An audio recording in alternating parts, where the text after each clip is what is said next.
Billy remembered Chuck's telephone conversation. He just had the craziest idea. Hey there, son. You're cutting it fine. You're right, Billy lad. I'm fine, Dad. Dad, can you look after this for me, please? Handing George the bag. What's this? I wanted to treat everyone to a nice tea. Billy glanced up at Chuck, red-faced, because I shouted this morning. George looked in the bag. Look, Chuck, it's a fine tea we'll be having. Chuck felt quite emotional. Good boy, Billy. What a lovely gesture. Chuck couldn't put his finger on it. Something was bothering the young fella. He couldn't even meet my eyes. Perhaps he's still mad at me for moving. You and Betty raised a good 'un. George smiled. He was very proud. Right, better go and hear the address from Her Majesty. They made their way to the rostrum. The crowds were thick. Billy had a firm hold of his father's coat so he wouldn't get lost. He turned round. Chuck had gone. Dad, Dad! He yanked at his dad's coat. What, son? Chuck's not with us. Well, hold on. Don't panic, lad. We can't lose him, can we? No, Dad, that's true. Wait. George laughed.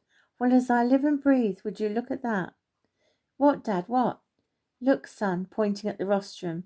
There, second row, was Chuck, sat behind old Mr. Watkins, looking very po-faced. Chuck spoke to the usher, who made his way to George and Billy. He pointed at George, looking at Chuck, who nodded and put his thumb up.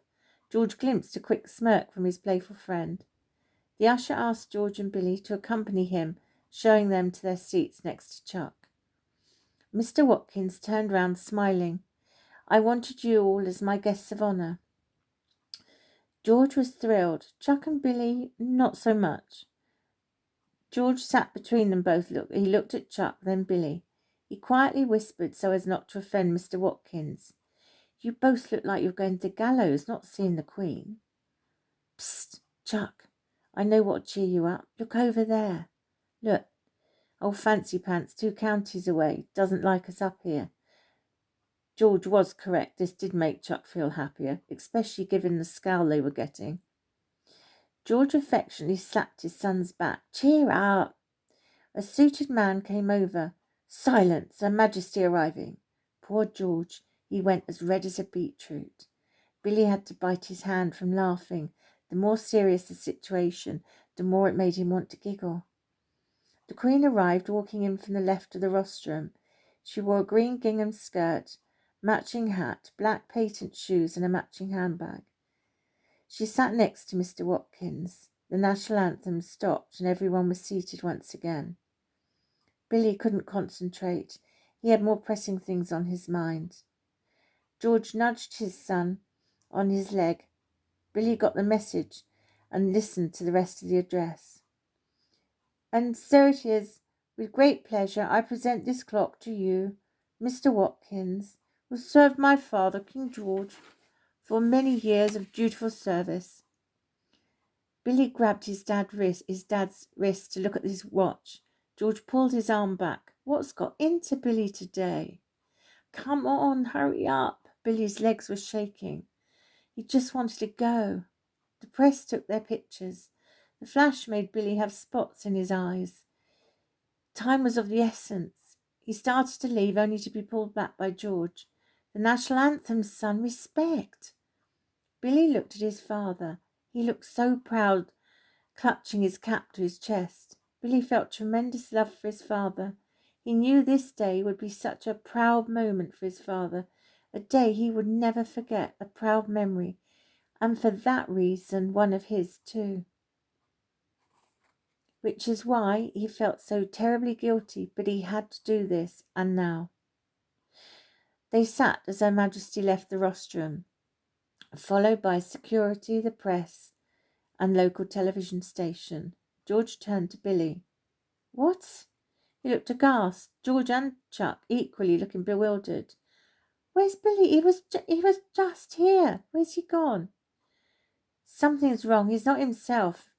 Now Chuck agreed.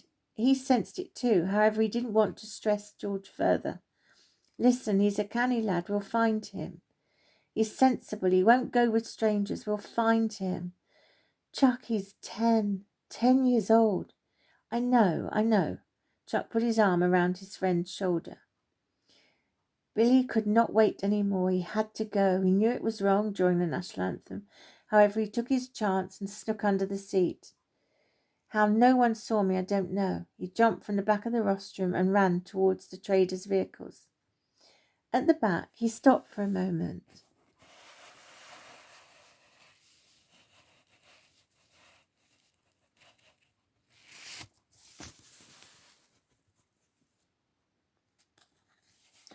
Wow, he lifted his hands up to his head. Look at this. It was the shiniest black car he'd ever seen. He ran his hands over it in total awe. It was a Rolls Royce. He felt sad that his dad and Chuck couldn't experience this with him. But enough of this, I must go. He turned and ran straight into a lady. He spotted the familiar black shoes first as he raised his head to the gingham green suit. There, in front of Billy, was Her Majesty the Queen. A suited man went to scold Billy. She waved her gloved hand and stopped him. Young man, you're in an awful hurry. Billy was struck dumb. He couldn't say a word.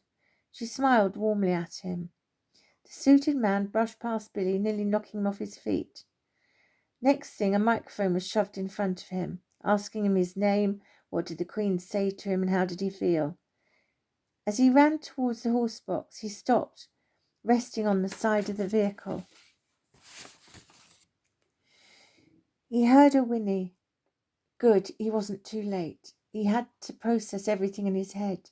He had left as they were playing the national anthem. Then bumped into the Queen. At school they were learning about treason. Billy was convinced he was going to prison for treason. He would never see his family again. Wouldn't be allowed to say goodbye to Chuck. But first he had to do his mission. He pulled down the tailgate, walked up into the box. Hello, girl, it's me. Remember from earlier? She looked up at him. He gently stroked her head. Billy felt in his pocket, string, marble, Grandad's lead soldier, and a small carrot. As he pulled it out, he dropped his Grandad's lead soldier, getting lost in the straw. Here you are, girl. There was a slight sparkle in her eyes. She took a feeble bite at the carrot. Oh, girl, I'm sorry. He kissed her nose. Please, please, you have to come with me. Please trust me. I do, she replied. Of course, Billy just heard a little whinny. She knew he was her rescue, and he would have followed him anywhere. He gently led her down the tailgate to a large gate with a huge padlock. He took the broken padlock off the gate, which groaned loudly in need of oil on its hinges. He led her along the bridle path, just past the first barn. Stay here, girl. He ran back, lifted the tailgate, fastened both sides, replaced the lock, and led her away. George was frantic. Where was Billy? Thank God his tall friend could see where George couldn't. Chuck hated to see his friend frantic with worry. I'm going to the police at the entrance. Chuck grabbed his arm. No, don't. I have a feeling about this. Will you please trust me? Billy seemed anxious about the time. Whatever the lad's up to, I really don't think you should worry for now. Have I ever steered you wrong? George looked at his friend. He hadn't, and he did trust his intuition. Let's give him an hour. If he's not back, I'll go with you to the police. George agreed. Okay, well, it's 1:30, so I'll wait till 2:30.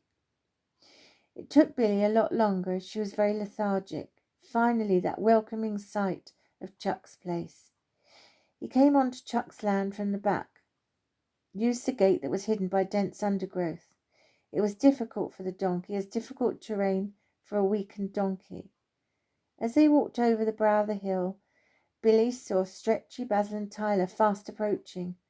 Oh no, I didn't think about that. Stretchy stopped them. It's Billy. He's uneasy, looks nervous. Stretchy, that donkey looks in bad shape. Well, let's hear the young lad's story. Okay, Basil. The three dogs slowed their speed and gently ran up to Billy and the donkey.